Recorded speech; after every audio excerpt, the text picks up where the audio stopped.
पिछली कक्षा में हमने छंद क्रमांक 18 तक का अर्थ देख लिया था।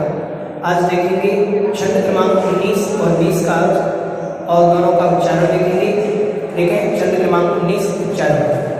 किम शर्वरीषु शशिनानि विभस्वता युष्मन्मुखेन्दुदलितेषु तमः शुनाथ निष्पन्ने सालिवन सालिनि जीवलोके कार्यं कियज्जलधरैर्जगभारनं रहि। यहाँ पर कह रहे हैं किम शर्वरीषु। किम मतलब क्या, शर्वरीषु मतलब रात्रि में। रात्रि में शशि न, शशि मतलब चंद्रमा, ना मतलब नहीं। रात्रि में चंद्रमा से कोई प्रयोजन नहीं। रात्रि में चंद्रमा का क्या काम। अहनी, नाहनी से निकलेगा अहनी। अहनी मतलब दिन में। विवस्वता मतलब सूर्य, वा मतलब अथवा या और, वा मतलब और, दिन में सूर्य, विवस्वता मतलब सूर्य। रात्रि में चंद्रमा का और दिन में सूर्य का क्या काम। क्योंकि युष्मन मुखेन्दु, युष्मन मतलब आपका, मुखेन्दु मुख रूपी जो चंद्रमा है, आपका जो मुखमंडल है वह दलितेषु नाश कर देता है। तमहशु नाथ अंधकार को, नाथ मतलब हे स्वामी, हे स्वामी जब आपका चंद्रमंडल मुख रूपी चंद्रमा ही अंधकार का, पाप रूप अंधकार का नाश कर देता है, तब चंद्रमा से दिन में, रात्रि में चंद्रमा से क्या प्रयोजन और दिन में सूर्य से क्या प्रयोजन। समझ में आया। कहना चाह रहे हैं कि ये भगवान जब आपका मुख ही सारे पापों को नाश करने वाला है, पाप रूप अंधकार को मिटाने वाला है, तो चंद्रमा से और सूर्य से क्या प्रयोजन। जैसे उदाहरण दे रहे हैं, निष्पन्न सालिवन सालिनी जीवलोके। निष्पन्न सालिवन, निष्पन्न मतलब पके हुए। सालिवन, सालिवन कहलाते हैं जो धान्य होते जिससे चावल निकलते हैं। तो धान की जो खेती होती है, तो जिस खेत में धान ही धान हो उन खेतों को सालीवन कहते हैं। क्या कहते हैं, सालीवन।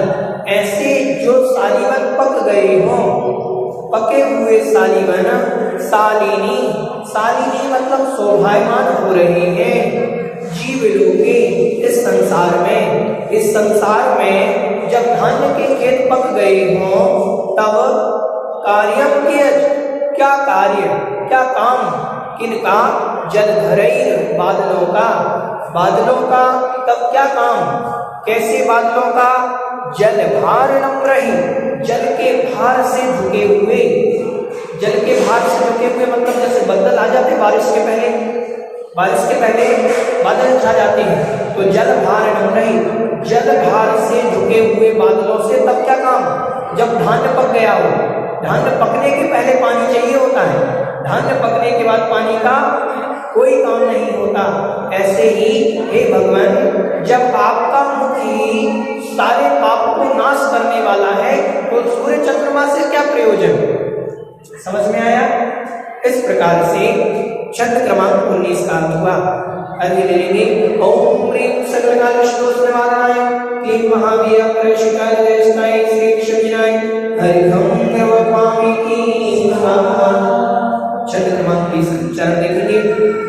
ज्ञानं यथात्मैव विभाति कृतावकाशं नैवं तथा हरिहराति क्षुणायकेषु निजः स्फुरन्मणिषु याति यथा महत्त्वं नैवं तु काचे सकले किरणाकुलेहि।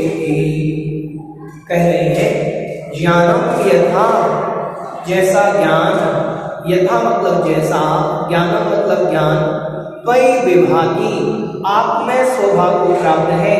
जैसा ज्ञान आपके अंदर है कृतावकाशम, कृत मतलब बना लिया है, अवकाश मतलब स्थान।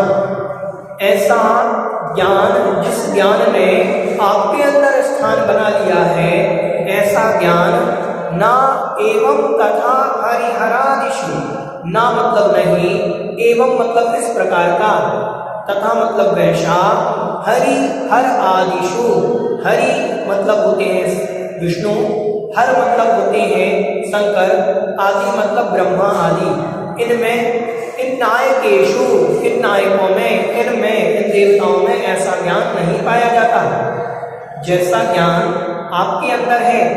कौन सा ज्ञान? केवल ज्ञान। जो ज्ञान आपके अंदर है वैसा ज्ञान हरिहर आदि देवों में नहीं है, ब्रह्मा विष्णु महेश आदि में वैसा ज्ञान नहीं है। जिस प्रकार उदाहरण दे रहे हैं, तेजा, जिस प्रकार का तेज, स्फुरन मणिषु, स्फुरन मणिषु मतलब दैदीप्यमान मणियों में, चमकती हुई मणियों में, और कहीं पर स्फुरन मणिषु की जगह महामणिषु भी आता है, वहां पर ऐसा आएगा लाइन, तेजो महामणिषु याति यथा महत्वम्, तेजो आएगा वहां, तेजो महामणिषु। और अगर स्फुरन बोलना है तो तेजः बोलना पड़ेगा, तेजः स्फुरन मणिषु याति यथा महत्वम्। दोनों का अर्थ देखें कि तेजः मतलब तेज, चमकती हुई, स्फुरन जैसा तेज चमकती हुई मणियों में, याति मतलब प्राप्त होता है, यथा मतलब जैसा, महत्व मतलब महत्व, जैसा महत्व चमकती हुई दैदीप्यमान मणियों का प्राप्त होता है, ना एवं तो कांच सकले, वैसा कांच के सकले मतलब टुकड़े में, किरणाकुले भी, किरणों वाला होने पर भी। आपने देखा, आपने कभी आईना लिया हो, बचपन में ऐसी हरकत अपन करते थे, अगर करा हो, आईना लेते थे और सूर्य की रोशनी को पकड़ करके इधर उधर करते थे, किसी के मुख पर, किसी के इधर उधर करते थे, तो वो चमक तो है उस कांच के टुकड़े में भी, लेकिन हीरे जैसी चमक, मणियों जैसी चमक उस कांच के टुकड़े में कभी नहीं हो सकती। समझ में आ रहा है? तो भगवान के अंदर जो केवल ज्ञान है वह चमक है, वह मणियों की चमक की तरह है, और अन्य देवी देवताओं में जो ज्ञान है वह कांच के टुकड़े की समान चमक है। तो यहाँ पर कहा कि जैसा ज्ञान आप में पाया जाता है वैसा ज्ञान अन्य देवी देवताओं में नहीं पाया जाता। समझ में आ गया? अब महामणिषु शब्द आएगा तो महामणियों ले लेना, यहाँ दैदीप्यमान मणि लिया, वहां महामणि ले लेना, कि जैसा प्रकाश, जैसा तेज महामणियों में पाया जाता है, जैसा उसका महत्व होता है, वैसा कांच के टुकड़े में प्रकाश होने पर भी महत्व नहीं होता। समझ में आ गया? ओम ह्रीं केवल ज्ञान प्रकाशित होकर स्वरूपाय क्लीं महाव्यग्रष्टाय नरेष्टाय श्री विष्णुविनाय हरिओम द्रवपावती स्वाहा।